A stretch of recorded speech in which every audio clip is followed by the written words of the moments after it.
Civil War movie review. I went to a movie theater to see the new movie called Civil War on Sunday night, April 21st, 2024. I saw information about it weeks ago and was impatiently waiting for it. Finally, just several days after it was released, I saw it. I knew it was scary, but I just had to see it. Why do many people want to watch it? Because the situation in the US is getting more and more tense with people being more and more divided by their views and beliefs. It's a scary fact by itself, but do we believe this separation can lead to a civil war? No? What if yes? Oscar-nominated movie director and writer Alex Garland decided to show to Americans and to the entire world his version of one possible way the situation could develop. According to descriptions of the movie, his version is a dystopian version of the future of our country. The article published by Deadline Hollywood in January 2022 said that Alex Garland had signed on to write and direct the film for A24 with DNA Films co-producing. The main characters were presented by the following actors: Kirsten Dunst as Lee Smith, a renowned war photojournalist from Colorado; Wagner Moura as Joel, a Reuters journalist from Florida and Lee's colleague; Kelly Spaney as Jesse Cullen, an aspiring young photographer from Missouri who accompanies Lee and Joel on their journey to Washington, D.C.; Stephen McKinley Henderson as Sammy, a veteran journalist for the New York Times and Lee's mentor; and Nick Offerman as the president of the United States, a dictatorial president currently serving his third term.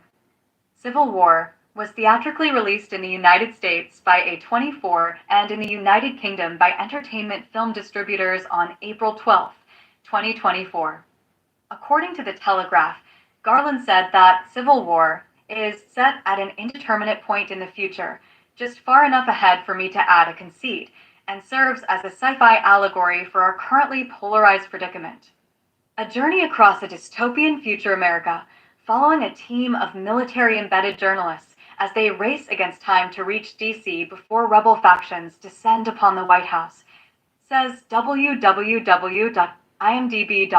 about this movie. Yes, it is rated R.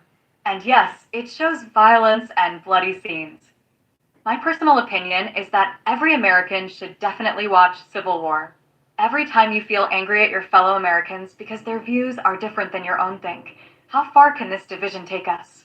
How far can it go? What if it goes too far? Who told you that it's impossible? We have already had one civil war in this country. It might happen again, and we all should realize that and try to stay united and find common ground, not something that can separate us. I liked the way the main actors were playing, but also saw some things that generally surprised me. The choice of music was quite interesting. Dramatic music would suddenly change to happy country music or some other tune with a positive mood, while on the screen people were dying and blood was everywhere. I guess it was done to release tension built up in the audience and to give people a short emotional break. Plus, something seemed unrealistic. In real life, journalists do not follow soldiers as closely as they did in this movie. The Western Forces was an alliance of Texas and California, an interesting combination of states. I guess it was done to not let the audience take sides, knowing that those states are quite different in real life. I personally also didn't like constant swearing, even if it would have happened only once it would have struck my ear, but it happened very often, literally during the entire movie. I think it immediately sets the movie to a lower standard and is not professional. With all that being said, I highly recommend watching Civil War. I truly believe that this film is a warning to all of us of what potentially can happen in this country in case Americans don't find common language and don't stop the division that is growing in the US on a daily basis. One nation under God, indivisible. Let it stay this way. Natalia Dagenhart, April 21st, 24.